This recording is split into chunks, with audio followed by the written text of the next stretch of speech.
अच्छा साहिबा, ये जो लॉन्ग मार्च है इमरान खान की, क्या आप समझती हैं कि ये एक सीरियस थ्रेट बन गई है PMLN की हुकूमत के लिए, प्राइम मिनिस्टर शहबाज शरीफ साहब के लिए? उनके लिए एक प्रेशर है बहुत ज्यादा इसका।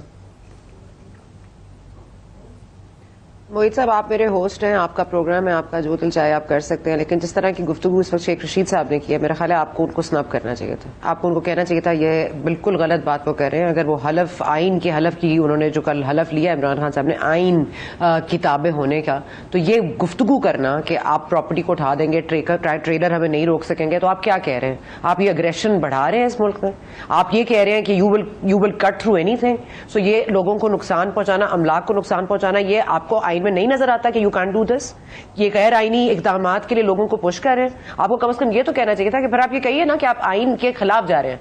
आप इस हुकूमत के चोर डाकुओं के खिलाफ नहीं, आप आइन के खिलाफ जा रहे हैं। तो कोई बात नहीं, ये कह दें, मगर आप एज एन एंकर उनको आपको याद दहानी करानी चाहिए। मेरा अंदाजा यह है मोहित साहब कि आपने आइन पढ़ा है, और अगर आपने नहीं पढ़ा तो मेरा ख्याल आप पढ़ लीजिए। ये वाली शिक तो डेफिनेटली पढ़ लीजिए कि व्हाई इज एहतजाज allowed and how is it allowed and what circumstances and what it binds you by. It doesn't allow you to dismember the country, to break the trees, to burn trees. आप उनके trailers को हटा दें, आप नुकसान पहुंचाएं, आप अंदर आ जाएंगे। और आप अंदर आके क्या करेंगे? अगर आपके लोग और अवाम ही आपको प्राइम मिनिस्टर बना सकती तो आप ये 6 माह पहले कर चुके होते, आप 4 माह पहले कर चुके होते, आप 3 माह पहले कर चुके होते। उसी वक्त क्यों कर रहे हैं जब कोई अमेरिका का दौरा कर रहा है? उसी वक्त क्यों कर रहे हैं जब अमेरिका के ऊपर एक यू टर्न ले गए हैं?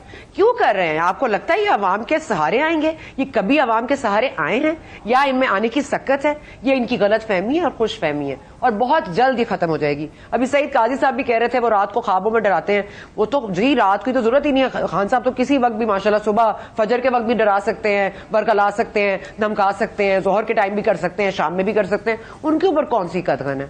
तो मेरा ये ख्याल है, और अतर काजमी साहब कह रहे थे ये डर गए, खौफ आ रहा है इनको। डर क्या है? डर ये है कि मुल्क का नुकसान ना हो, इकोनॉमी डिस्टेबलाइज ना हो, अवाम को नुकसान ना पहुंचे, रस्ते ना बंद हो। ये है नुकसान जो इस वक्त हुकूमत सोच रही है। तो शर्म आनी चाहिए उन लोगों को, तजिया करने वालों को, जो ये कहते हैं कि इमरान शहबाज शरीफ बड़े परेशान है। कि भाई परेशानी उनको अपने लिए, उनकी जात में क्या फर्क पड़ता है? एक लंदन का टिकट कटा के जा नहीं सकते?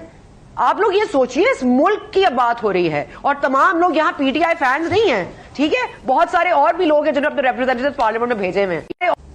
मैं 2 बातें करूंगा, मुझे टाइम दीजिएगा। बड़ी बातें मैंने बड़ा खुतबा सुना है। मेरे ख्याल में शर्म उन तजिया निगारों को आनी चाहिए जो एक इश्तिहारी को सपोर्ट करते हैं, जो आके हलफ उठाता है, अदालत में बाद में जाता है। बिल्कुल सरा बुच्चा साहिबा ने ठीक कहा कि ये 6 महीनों में नहीं हुआ। ये 1977 से लिक्विडेशन शुरू हुई है इस मुल्क की मैशत की, जिसमें मुस्लिम लीग नून ने 100 से ज्यादा यूनिट बेचे, वहां हाउसिंग सोसाइटियां बन गई। ये लिक्विडेटर्स हैं। शर्म उनको आनी चाहिए जो इस मुल्क के आइन का मजाक उड़ाते हैं, कन्विक्शन में होते हैं, और फिर उन्हीं जिन इदारों की मिली भगत से ये इक्तदार में आते हैं, उन्हीं को गालियां देते हैं, और उनको सपोर्ट करने वाले तजिया निगारों को शर्म आनी चाहिए। मैं इमरान खान को जिंदगी भर वोट नहीं दूंगा, मैं नहीं समझता उसके पास इस मुल्क के मसाइल का हल है, लेकिन इमरान इनके सामने फरिश्ता लगता है। जिस तरीके से इन्होंने लिक्विडेट कर दिया इसका, और इन्होंने इंतहाई, मेरे 35-40 साल में देखा है इन्होंने इस मुल्क की सियासत और सहाफत को कैसे गंदा किया है, कैसे लिफाफा घुसा है। मैं जंग अखबार में था उस वक्त, मैं जानता हूं ये जो 33 नंबर वैगन से 8 करोड़ की गाड़ी पे ये कैसे पहुंचे। ये वो लोग हैं जिन्होंने अंडरवर्ल्ड को अपर वर्ल्ड बना दिया। शर्म उन्हें आनी चाहिए जो इन्हें सपोर्ट करते हैं। और उनको भी मैं इमरान खान के सामने कह चुका हूं बैठ के 3 दफा कि you don't have any solution, आप न्यू लिबरल कैपिटलिज्म के तहत कुछ नहीं कर सकते। एक और बात यार, 1977 से तुमने 22 प्रोग्राम लिए इसके IMF के, और 150 बिलियन का ऑलमोस्ट कर्जा चढ़वाया। इंडिया $560 बिलियन के उसके फॉरेन एक्सचेंज रिजर्व में। शर्म से डूब मरो। इस मुल्क के फॉरेन एक्सचेंज रिजर्व देखो और फिर इनके असासे देखो, इनके कितने हैं। तो मेरे ख्याल में we should be very careful while using words कि किसी को क्या करना चाहिए। एक तहजीब के दायरे में हमें रहना चाहिए। मैं नहीं समझता कि मुस्लिम लीग नून, PTI या पीपल्स पार्टी के पास इस मुल्क के मसाइल का हल है। यहां कोई ऐसी पार्टी नहीं है जो पिसे हुए 70-80% अवाम की, एक बंदा असेंबली में ऐसा नहीं है जो क्लर्क्स को रिप्रेजेंट करता हो, मेहनतकशों को रिप्रेजेंट करता हो, किसानों को रिप्रेजेंट करता हो। सारे का सारा कैप्चर हुआ है, और इनके दौर में हुआ है। 77 के मार्शल लॉ के बाद ये सारी वारदात हुई है। ان کی میڈیا میں مجھے ان لوگوں کے نام آتے ہیں جن کی ڈیوٹیاں لگی تھی کہ ان کے میڈیا میں، ان کو شرم آنی چاہیے جنہوں نے یہ جعلی، ان پڑھ، نالائق، حریص لوگوں کو ان کی شخصیات کو تعمیر کر کے ہمارے اوپر مسلط کیا اور اس ملک کے عوام کو کچل کے رکھ دیا۔